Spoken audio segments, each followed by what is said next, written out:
그리고 아까 전에 뭐 죽은 사주를 갖고 온 손님이 있었다 그러셨는데 혹시 제일 기억에 남는 이상한 손님? 뭐 죽는 사람 사주를 넣는 것도 이상하긴 하고요. 진짜 있어요? 네, 있어요.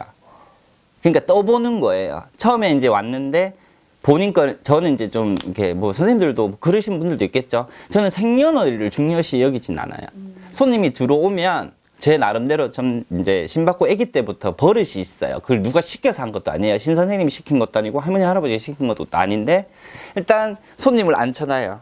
근데 할머니 앞에 가서 할아버지 앞에 가서 향을 꽂고 방울을 다 흔들어서 이제 신을 봉착을 하는 거죠. 신의 눈으로 바라보고 저한테 통신을 주라고 저는 앞에서 빌어요. 그래서 앞에서 제가 그냥 일반적인 공수를 다 듣고 여기 앉아요. 앉아서 제가 먼저 얘기해요. 얘기해서 당신은 뭐 때문에 왔고 당신은 뭐 때문에 힘들고 이래서 왔지 않냐 라는 말을 먼저 시작을 해요. 생년을 솔직히 묻는 거는 그냥 형식상 저는 그냥 나이가 어느 정도인지 이분이 올해 몇 살이니까 운이 들어왔는지 안 들어왔는지 그거를 보기 위해서 생년월일을 묻는 거지. 어떤 분들 앉자마자 뭐 몇 월 며칠 뭐 몇 시요 이렇게 막 얘기하시는 분들이 있어요. 그냥 몇 월 며칠만 받아줘 보면 몇 시라고 막 적으라고 얘기하는 분들이 있거든. 필요가 없다고 신점이기 때문에. 점을 좀 이렇게 보는 스타일이 좀 그렇게 점을 좀 보는 스타일이고 기억에 남는 사람 정말 많은데 진짜 이런 또라이는 처음 봤다. 또라이라기보다는 진짜 무섭다는 생각이 많이 들었었어요. 어떤 여자분이에요. 이제 오셨는데 되게 지극히 평범한 그냥 아줌마. 그러니까 길에 나가면 볼 수 있는 우리 그냥 가정적인 살림하는 아줌마처럼 보이더라고요. 그래갖고 이제 신랑이 병원에 있었는 지가 10년이 넘었어요. 그분 혹시 이 방송 보는 거 아니야? 몸이 안 좋아서? 몸이 안 좋아서 이제 병간호를 10년을 하셨는데, 제가 이제 맞춘 거예요. 그래서 이제 저걸 보다가 남자가 있어요. 그래서 이제 그 남자 때문에 왔지 않냐, 이제 맞다고 하면서 울면서 얘기를 하기를 그 남자를 만났는데 그 남자랑 같이 살고 싶어서 미치는 거야. 거기까지 사람이 좋은 게 이해할 수 있어. 근데 그 뒷말이 너무 무서운 거예요. 자기 신랑이 죽어야지만 이 사람이랑 살 수가 있는 거야. 그래서 우리 신랑 언제 죽는지. 그걸 알아달라고? 네. 그리고 아직까지 살 날이 많이 남았으면 비방이나 이런 걸 할 수 있냐라고 물으러 온 거예요. 거기서 너무 소름이 끼쳤어, 사실은. 그래서, 그러니까 그런 거겠죠? 이제 신랑이 죽어야지. 이제 뭐 이혼을 하든 뭘 하든 할 거 아니에요. 사별이 되니까. 사별이 되니까. 있는 상태에서 이 남자랑 못 살잖아. 근데 더 중요한 건 이 남자분이 10년 동안 있으면서 만난 지가 10년이 됐어. 남편이 눕자마자 만난 거야. 천하의 몹쓸. 근데 그렇게 할 수 있다고 생각해요. 외로워서라도 만났다라고 칩시다. 근데 언제 죽냐라고 하는 말도 무서운데 그거를 비방이나 비술로 빨리 죽게 하는 방법이 있냐라고 묻는 거예요. 그게 너무 무서웠어요.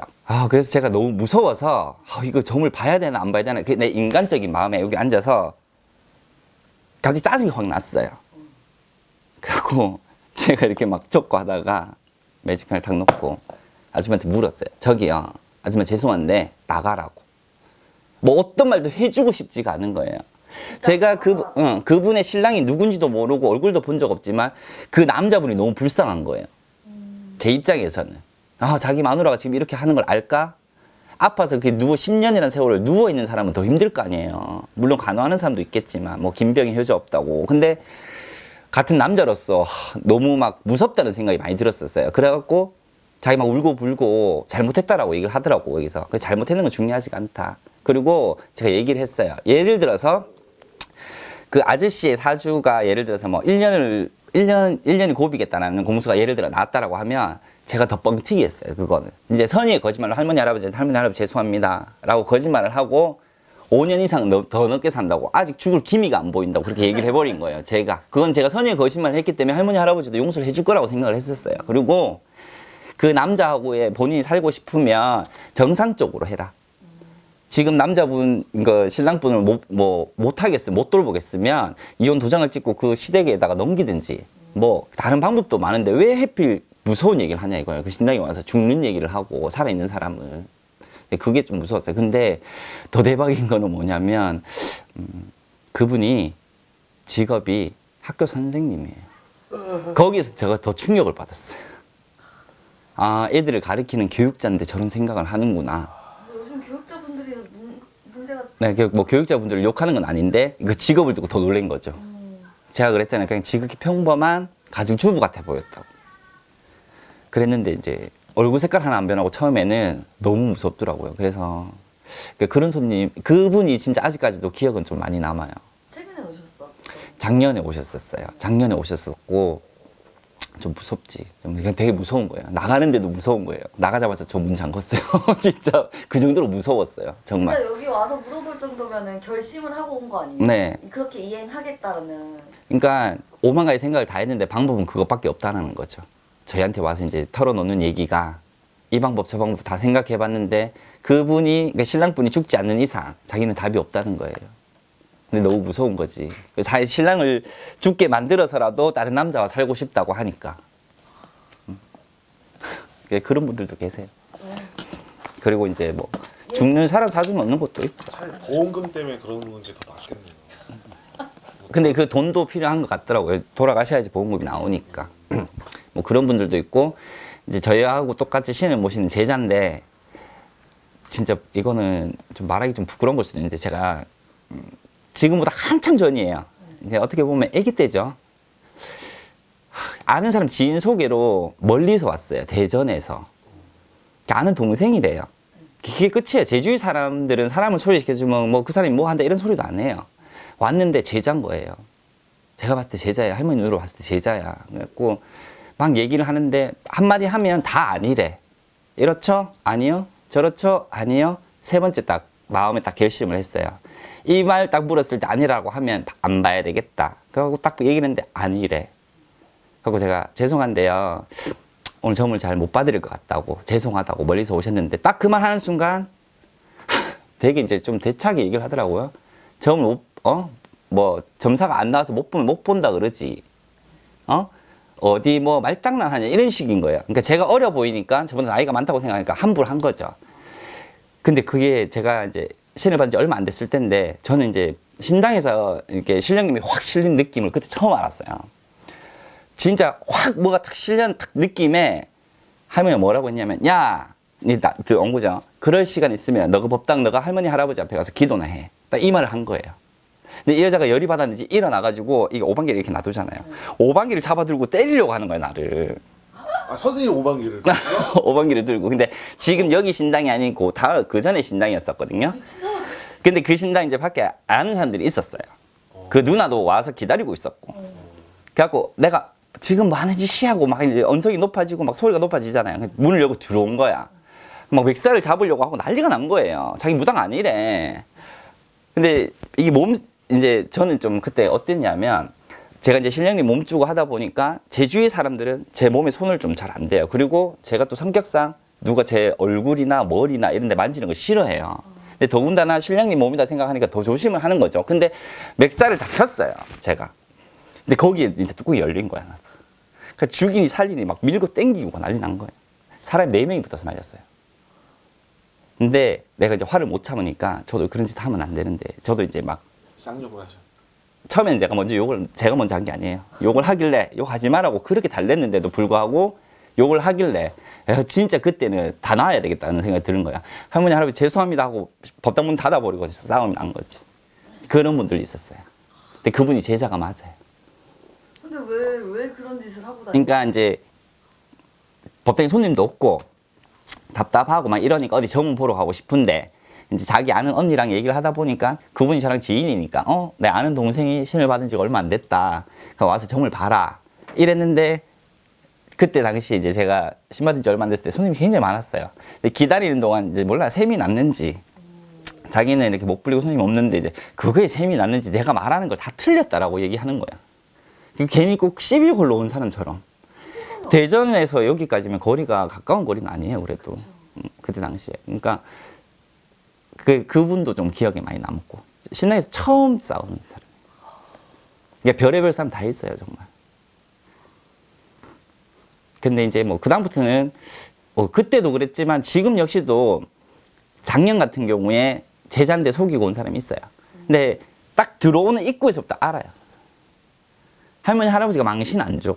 제자한테는 그런 것 같아요. 저한테는 그랬어요, 항상. 저희 할머니 할아버지는 몰라 제가 제자라서 그렇겠지만 아닐 때는 아니지만 조금 관대하신 편이에요. 그러니까 그분이 예약을 할 때도 예를 들어서 홍길동인데 이름이 완전 다른 이름을 얘기를 해서 예약을 했고 들어올 때 알았어요. 들어올 때. 아, 저분도 신령님을 모시는 사람이구나. 딱 앉자마자 제가 첫 번째 그랬잖아요. 딱 얘기하려고 저기 근데 있잖아요. 라고 얘기를 하니까 자기가 찔렸는지 부는 거예요. 저 사실은요, 제 이름이 아닌데 다른 이름으로 예약을 했다. 근데 그게 중요한 게 아닌 것 같은데요. 본인 제자잖아요. 딱 이렇게 얘기를 하니까 막 울더라고. 그런 분들도 계시고, 좀 속이고 오는 분들, 거짓말 하시는 분들, 좀 떠보는 거, 이런 게 되게 많은 것 같아요. 근데 요즘에 진짜 못 풀리는 게 보이는데도 이렇게 내림하시는 분들이 많은 것 같아요. 저 이거 여기서 이렇게 말하면 좀 디스 같은데 나 욕먹을 수도 있는데 흔히들 이제 점을 보러 가면 이런 얘기 하잖아요. 너는 신기가 있어서, 너는 뭐 줄이 있어서, 너는 신 받아야 돼. 이런 얘기를 많이 한대요. 그러니까 최근에 작년부터 지금 올해까지 전봉을 통계를 내보면 저한테 오신 분들 중에도 그런 것 때문에 오신 분들이 굉장히 많아요. 그런 분들 딱 특징이 있어요. 딱 들어오면 아무 말도 안 해요. 제가 말을 할 때까지. 그래서 무슨 말을 하면 딱 이제 속에 말을 해요. 이제 일맥상통. 딱 동일한 부분이 있잖아. 자기가 듣고 싶었던 말. 본인 어디 가면 신 받으라고 하죠. 네, 맞아요. 사실은 그것 때문에 왔어요. 10군데면 10군데 다 하래요. 근데 제가 봤을 때 아닌데? 하지 마. 근데 다 하라 하잖아요. 근데 그 말에 이제 막 이게 뭐라 해야지? 현혹되는 거예요. 계속 옆에서 제가 아니라고 그렇게 설명을 하고 우리 할머니는 그런다. 본인 못 불린다. 그러면 법당에 앉아서 신을 받았다 치자. 여기 앉아가지고 뭐 할 건데? 집 지킬 거야? 그러면 뭐 먹고 살 거냐 말이지. 맞죠? 그래서 제가 그런 얘기를 해주면 공감을 하는 부분이 있고, 또 어떤 분들은 이제 자기는 받기가 싫은데 다 열이면 열 다 해야 되니까 해야 되는 줄 알고. 그리고 저는 좀 이해가 안 되는 게 최근에 또 그런 분은 네가 신을 안 받으면 결혼하신 분이에요. 네가 신을 안 받으면 네 애가 죽어. 이게 죽는 걸로 너무 단호하게 얘기를 해보니까 부모 입장에서 내 자식이 죽는다라고 하니까 겁이 나는 거예요. 그러면 선택의 여지가 없는 거야. 내 자식 살리려고라도 신을 받아야 된다. 이게 좀 이렇게 겁박하시는 선생님들. 저는 근데 그렇게 생각을 하진 않거든요. 안에서 죽일 것 같으면 벌써 죽었어. 왜 지금까지 살려놨다가 지금에 와서 안 받는다고 죽이실까? 그건 아니라고 생각하거든요. 어쨌든 저도 뭐 10년 넘게 아프면서 할머니 할아버지가 저한테 이제 고비를 줘보신 거겠죠. 힘들게도 해보고 몸으로 힘들게도 해보고 좀 괜찮아졌을 때 얘가 마음을 좀 돌렸을 때 하겠지라고 생각했는데 안 되니까 또 돈으로도 쳐보시고 막 이렇게 시험을 해보시는 거예요. 근데 선생님들 이해 안 되는 게 막 신기만 있다고 막 신받아. 근데 신 받게 해주는 것이 좋아요. 근데 저는 이제 좀 그런 생각이 어쨌든 신자식도 자식이잖아요. 배 아파 놓은 자식은 아니겠지만 마음으로 낳는 자식인데 신고 타고 나면 끝인 거야. 못 불리잖아요. 그냥 끝인 거야. 그냥 남남이 돼버리는 거죠. 그러면 어떡해요? 신받은 애기잖아요. 그냥 말 그대로 신생아예요. 아무것도 모른단 말이지. 네. 그러면 이 사람은 또 다른 신선생을 찾든 아니면 법당을 업든, 그러니까 인생 하나를 망쳐버리는 거라고 생각한단 말이에요, 저는. 그래서 저도 제자를 받으려고 할 때 되게 신중하거든요. 정말. 내가 이 사람을 내가 무당하고 뭐 나를 선생으로 생각하고 내가 제자로 생각하고 진짜 뭐 딸이든 아들이든 평생 내가 이 사람을 책임을 져야 된다고 생각을 해요. 그런 책임감 없이 그냥 굿 한번 해먹기 위해서 그냥 한다는 거는 제 업장이 더 많이 쌓인다고 생각을 해요. 제가 일반인이 아니고 제자기 때문에 일반인이 받는 업장보다 더 많다라고 생각을 해요. 그래서 사기를 치거나 뭐 이렇게 아닌 말로 막 굿을 시키기 위해서 하는 건 아닌 것 같아요. 그리고 너무 무분별하게 막 그냥 무조건 신굿해라, 굿해라, 굿해라. 그렇게 해서 잘 되면 다행인데 안 되는 게 너무 많다는 거죠. 그렇게 만약에 신 받을 것 같았으면 저 제자 지금 엄청 많을걸요.